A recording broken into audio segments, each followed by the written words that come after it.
Hello guys, welcome to TN jobs Tamil. So தமிழுக்கு NLC துறையில் வந்துட்டு உங்களுக்கு வேலைவாய்ப்பு வந்திருக்கு. ஸோ அதில் வந்துட்டு என்ன போஸ்டிங் அப்படின்னா இண்டஸ்ட்ரியல் ட்ரெயினியாக வந்துட்டு நீங்கள் அதில் போவீங்க. அப்படி போகும்போதே உங்களுக்கு மந்த்லி 22,000 ரூபா ஸ்டைஃபன் வந்துட்டு உங்களுக்கு கிடைக்கும். எந்த ஒரு எக்ஸாமுமே கிடையாது. ஓகேங்களா? மேல் அண்ட் ஃபீமேல் அப்ளை பண்ணலாம். லாஸ்ட் டேட் வந்துட்டு 10/10/2024 தான் லாஸ்ட் டேட் கொடுத்துருக்காங்க. ஸோ அது வந்துட்டு ஒரு பிக்கஸ்ட் ஆப்பர்ச்சுனிட்டி. ஏன்னா ட்ரெயினியாக ஒர்க் பண்ணி அவங்க சர்டிஃபிகேட்டும் கொடுப்பாங்க. ஆஸ் வெல் அஸ் நீங்கள் வந்துட்டு சம்பளமும் வாங்குற மாதிரி இருக்கும். இயர் ஆஃப் ட்ரைனிங் வந்துட்டு 1 இயர் வந்துட்டு நீங்கள் வேலை செய்கிற மாதிரி இருக்கும். ஓகேங்களா? இந்த ஜாப் பற்றின டீட்டெயில்ஸை நோட்டிஃபிகேஷன் பிடிஎஃப்பில் பார்க்கலாம் வாங்க.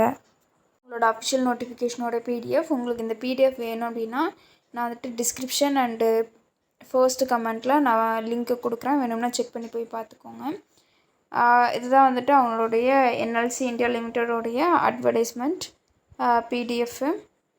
இதில் வந்துட்டு நீங்கள் என்னவா ஒர்க் பண்ணுவீங்க அப்படின்னா இண்டஸ்ட்ரியல் ட்ரெயினியாக ஒர்க் பண்ணுவீங்க. நான் முன்னாடியே சொல்லியிருக்கேன், இண்டஸ்ட்ரியல் ட்ரெயினியாக ஒர்க் பண்ணுவீங்க. இதில் வந்துட்டு ஸ்டைஃபண்ட் எவ்வளோ கொடுக்குறாங்க அப்படின்னா அந்த ட்ரெயினிஸ்க்கு மட்டும் 22,000 ரூபா. ஓகேங்களா? மாதம் வந்துட்டு உங்களுக்கு ஸ்டைஃபண்டாக கிடைக்கும். உங்களை ட்ரெயின் பண்ணிக்கிட்டே மாதம் உங்களுக்கு 22,000 வந்துட்டு கொடுத்துருவாங்க. எலிஜிபிலிட்டி என்னென்ன அப்படின்னு பார்க்கலாம். ஒன்று, நீங்கள் வந்துட்டு சிஏயில் வந்துட்டு பாஸ் பண்ணியிருக்கணும். சிஏ எக்ஸாம் பாஸ் பண்ணியிருக்கணும். இல்லைனா சிஎம்ஏ எக்ஸாம் வந்துட்டு பாஸ் பண்ணியிருக்கணும் அப்படின்னு சொல்லியிருக்காங்க. ஏஜ் லிமிட்டு, அதாவது யூஆர் ஆர் இடபிள்யூஎஸ்ஸாக இருந்தீங்க அப்படின்னா 28, ஓபிசி வந்துட்டு 31, எஸ்சிஎஸ்டி வந்துட்டு 33 இருக்கணும் அப்படின்னு சொல்லியிருக்காங்க. அண்ட் ஏஜ் ரிலாக்ஸேஷனும் கொடுத்துருக்காங்க. இங்கே இருக்குது. எப்படி வந்துட்டு செலக்ட் பண்ணுவாங்க அப்படின்னா based on the percentage of marks scored by them in intermediate examinations. அதாவது நீங்கள் வந்துட்டு இந்த சிஏ இந்த சிஎம்ஏ அதாவது இந்த ரெண்டில் ஏதாச்சும் ஒரு எக்ஸாம் பாஸ் பண்ணியிருப்பீங்களா, அதில் வந்துட்டு ஹையஸ்ட் மெரிட் மார்க் யாருது இருக்கோ அவங்களது வந்துட்டு செலக்ட் பண்ணுவாங்க. அந்த mode of selection. Reservations and relaxations கொடுத்துருக்காங்க. பிடபிள்யூடிபிடி கேண்டிடேட்டாக இருந்தீங்க அப்படின்னா 40% அண்ட் அபவ் டிசபிலிட்டி இருக்கணும் அப்படின்னு சொல்லியிருக்காங்க. அண்ட் எஸ்சிஎஸ்டி ஓபிசி வந்துட்டு கவர்மெண்ட் ஆஃப் இந்தியா படி என்ன ரிசர்வேஷன் இருக்கோ அது எல்லாமே கொடுக்குறோம் அப்படின்னு சொல்லியிருக்காங்க. எல்லா ரிசர்வேஷன்ஸுமே இருக்குது. இது வந்துட்டு எப்படி அப்ளை பண்ணணும் அப்படின்னா அவங்களுடைய வெப்சைட்டு www.nlcindia.in அப்படிங்கிற வெப்சைட்டுக்குள்ளே போனீங்க அப்படின்னா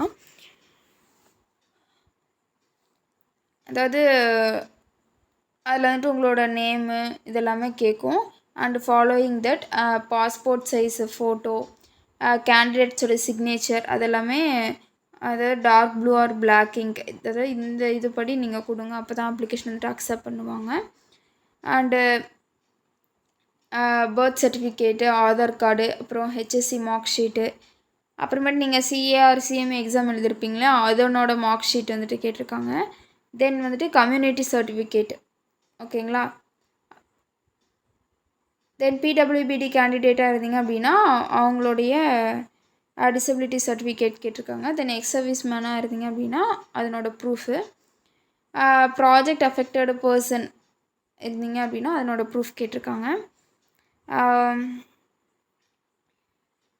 இது வந்துட்டு ஃபுல்லாக வந்துட்டு ஆன்லைன்லேயே நீங்கள் அப்ளை பண்ணுற மாதிரி தான் இருக்கும். உங்களுக்கு சப்போஸ் அந்த மார்க் ஷீட்ஸோடைய சைஸஸ் ஏதாச்சும் டவுட்டாக இருந்தது அப்படின்னா இந்த டேபிள் காலம் செக் பண்ணி பாருங்கள். அதில் வந்துட்டு டீட்டெயில்டாக கொடுத்துருப்பாங்க. ஓகேங்களா? அவ்வளோதான். இதனோட ஆன்லைன் ரெஜிஸ்ட்ரேஷன் அதாவது டைம் என்னென்னா 29 வந்துட்டு ஸ்டார்ட் ஆகிருக்கு. க்ளோசிங் டேட் என்னென்னா 10/10. ஓகேங்களா? அதுதான் வந்துட்டு க்ளோசிங் டேட்டு. நீங்கள் எலிஜிபிலிட்டியாக இருந்தீங்க அப்படின்னா தாராளமாக அப்ளை பண்ணலாம். ஏன்னா ட்ரைனிங் பண்ணிகிட்டு இருக்கும்போதே மந்த்லி 22,000 வந்துட்டு உங்களுக்கு சேல்ரி கொடுக்குறாங்க. ஸோ அது வந்துட்டு ஒரு பிக்கஸ்ட் அட்வான்டேஜ். அவ்வளோதான். டிஎன் ஜாப்ஸ் தமிழ் சேனல் பிடிச்சிருந்தா லைக் பண்ணுங்கள், ஷேர் பண்ணுங்கள், சப்ஸ்கிரைப் பண்ணுங்கள். தேங்க்யூ.